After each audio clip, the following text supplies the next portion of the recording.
बहुत बहुत धन्यवाद आप सबका, बहुत बहुत धन्यवाद।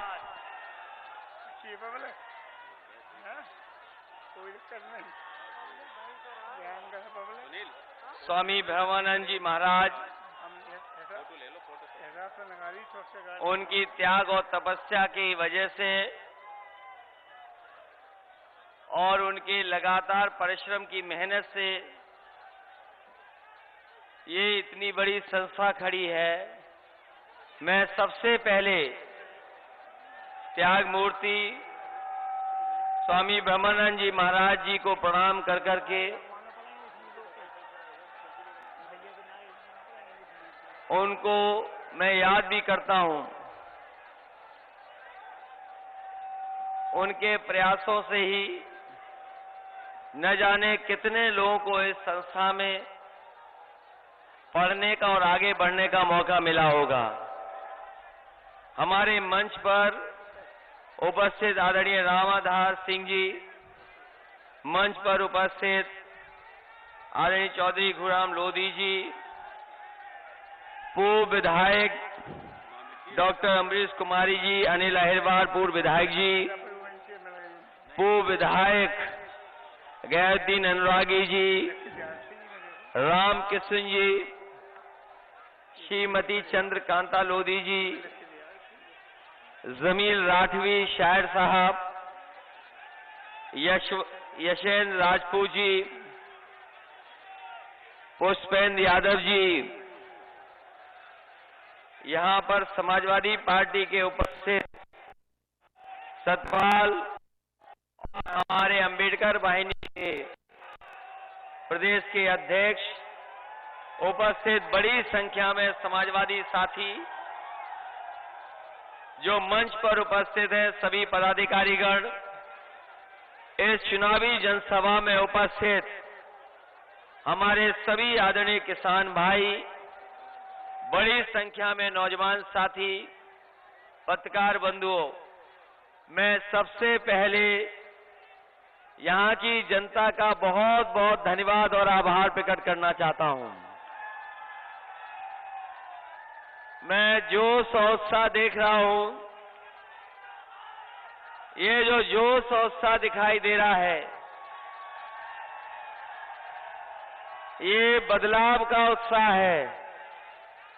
ये लोग वो हैं जो परिवर्तन चाहते हैं। ये वो लोग हैं जो उत्तर प्रदेश को देखना चाहते हैं कि खुशहाली के रास्ते पर जाए। मैं अभी झांसी के एक कार्यक्रम में शामिल होकर के आया हूं। झांसी होकर के आपके बीच में पहुंचा हूं। झांसी के लोग तो झांसे में नहीं फंसने वाले। झांसी के लोगों ने तो ऐलान कर दिया है कि अब वो झांसे में फंसने वाले नहीं हैं। बताओ, यहां के लोग, कहीं आप लोग भारतीय जनता पार्टी के झांसे में तो नहीं आ जाओगे?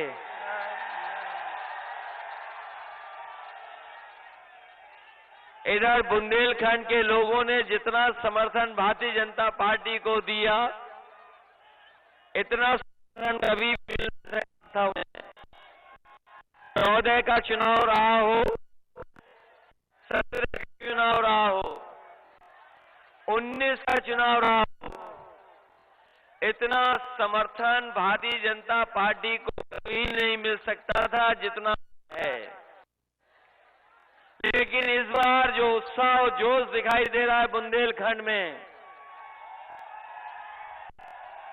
ये बुंदेलखंड के लोगों का आस है कि इस बार भारतीय जनता पार्टी का हमेशा के लिए दरवाजा बंद हो जाएगा।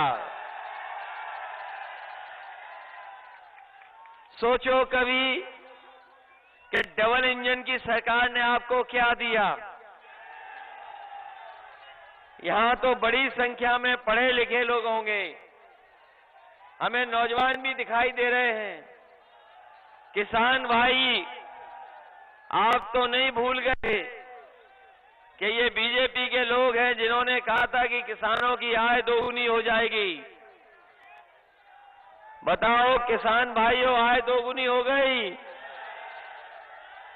किसी फसल की अगर कीमत दे पाई हो सरकार तो बताओ, फसल की कीमत मिल गई कि नहीं मिली? और अन्ना जानवर की समस्या समाधान किया?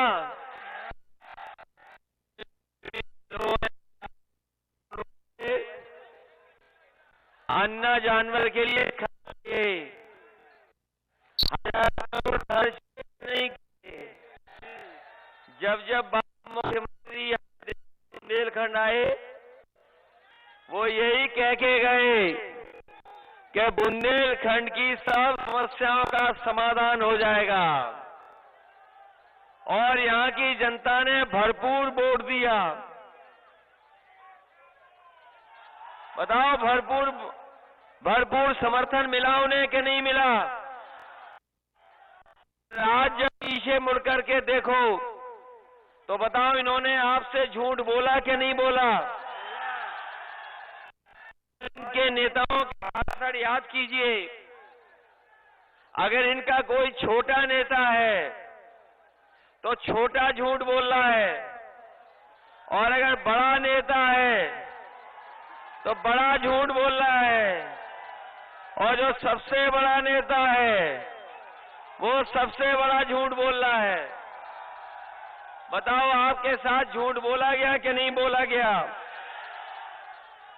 और मुझे लगता है कि असली सरप्राइज अगर कहीं होने वाला है तो बुंदेलखंड में होने वाला है।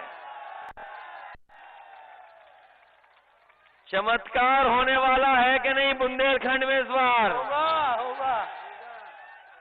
बदलाव का चमत्कार होना है कि नहीं होना है? होना है। ये लोग कहते हैं कि गर्मी बहुत हो गई है, गर्मी उतार देंगे। सुना भाषण के नहीं सुना उनका? और जब से पहले चरण का चुनाव पड़ा है वोट, पहले चरण का जिस समय वोट पड़ गया, इनके नेता कार्यकर्ता ठंडे पड़ गए हैं, और हमें ये समर्थन बता रहा है कि इस बार जब बुंदेलखंड में वोट पड़ेगा तो भारतीय जनता पार्टी के नेता सुन्न हो जाएंगे।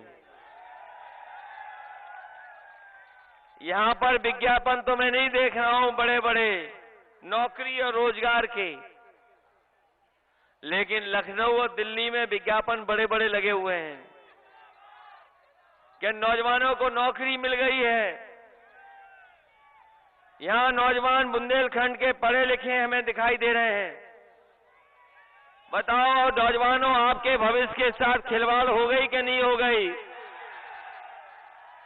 और ये बीटी टीटी वाले ये तख्ती लेकर के घूम रहे हैं कितने दिनों से। बताओ कितनी बार ज्ञापन देना पड़ा आपको? ज्ञापन दिए कि नहीं दिए? क्या मिला आपको इनकी सरकार में? हमारी पार्टी का मैनिफेस्टो पढ़ लिया कि नहीं पढ़ लिया? बताओ ये शामिल किया कि नहीं किया हमने? इसलिए ये नौजवान बीटी टीटी वाले हैं, पिछले कितने वर्षों से इंतजार कर रहे थे कि इन्हें नौकरी मिल जाएगी। और मुझे खुशी है इस बात का कि समाजवादी पार्टी के वचन पत्र का आप आभार प्रकट करने आए हो। न केवल आप, बल्कि चाहे वो हमारे शिक्षा मित्र हों, रोजगार सेवक हों, चाहे 69,000 वाले हों, या और इसी तरह के जितनी भी नौकरियां भारतीय जनता पार्टी ने उलझाई, या परीक्षा रद्द की, या क्वेश्चन पेपर लीक किया, समाजवादी सरकार आएगी, इन सब का समाधान करने का काम हम लोग करेंगे। न केवल समाधान करेंगे, बल्कि 11 लाख सरकारी पद खाली हैं सरकारी नौकरियों के, उन 11 लाख पदों को भरने का काम भी समाजवादी सरकार में होगा। इधर बीजेपी वाले बहुत घबराए हुए हैं, इधर बहुत घबराए हुए हैं बीजेपी के लोग। वो अपना चेहरा आईने में नहीं देख रहे हैं, वो दूसरों को कह रहे हैं कि 12 बजे उठते हैं। ये दूसरों के लिए प्रचार कर रहे हैं कि समाजवादी लोग 12 बजे उठते हैं। ये नौजवान सही कह रहा है। जब से बुंदेलखंड के लोगों ने फैसला लिया है कि इतिहास रचेंगे, बीजेपी वालों को नींद नहीं आ रही है। और 12 बजे न बजे, इनके चेहरे देख लो, इनके चेहरों पे 12 बज गए कि नहीं बज गए। और रहे बचे जब वोट डालोगे, इनके 12 बजा देना। इधर बीजेपी वाले बहुत घर घर जाके प्रचार कर रहे थे, सुना होगा आपने। घर घर जाके प्रचार कर रहे थे, डोर टू डोर कैंपेन कर रहे थे। बताओ, डोर टू डोर कैंपेन कर रहे थे, लेकिन जब से माताओं बहनों ने लाल लाल सिलेंडर इन्हें दिखा दिए, गैस के सिलेंडर खाली दिखा दिए, इनका डोर टू डोर कैंपेन बंद हो गया। अब कैंपेन नहीं हो पा रहा। और ये बीजेपी वाले लोग याद कर लेना, इन्होंने कहा था कि हवाई चप्पल पहनने वाला हवाई जहाज पे चलेगा। याद है कि नहीं याद है? और डीजल पेट्रोल महंगा कर करके गरीबों को मजबूर कर दिया है गाड़ी न चलाएं। बताओ, डीजल महंगा हो गया कि नहीं हो गया? और पेट्रोल 100 के लगभग हो गया कि पार हो गया? इनकी सरकार बन गई तो आपको पेट्रोल 200 रुपए खरीदना पड़ जाएगा। पेट्रोल 200 रुपए बेचेंगे। और जो लोग पढ़े लिखे हैं वो जानते होंगे, ये राशन पहले नवंबर तक दे रहे थे। पहले ये तय था कि नवंबर तक राशन देंगे, और अब तय किया इन्होंने कि मार्च तक राशन देंगे। बताओ बीजेपी वालों, मार्च के बाद राशन कौन देगा? ये जो राशन है, ये वोट के लिए, वोट चाहते हैं इसलिए राशन दे रहे हैं। और ये बात अगर मेरी नहीं मानते हो तो इनका घोषणा पत्र और इनका वो पढ़ लेना आप, जो बजट आया है दिल्ली वाला। दिल्ली वाले बजट में राशन का पैसा खत्म कर दिया। बताओ, पैसा खत्म कर दिया बजट में कि नहीं कर दिया? जो लोग बजट में पैसा नहीं रख रहे हैं वो राशन क्या देंगे? और राशन केवल इसलिए दे रहे हैं कि वोट मिल जाए। लेकिन हम समाजवादी लोग आपको कह करके जा रहे हैं, याद करना बुंदेलखंड के लोगों, गरीबों को कभी घी और सरसों का तेल नहीं मिला था। समाजवादियों ने बांट करके दिखाया था। इस बार भी अगर हमें गरीबों को राशन से लेकर के अगर उन्हें पौष्टिक आहार कैसे मिले, घी और सरसों के तेल का इंतजाम करना पड़ेगा।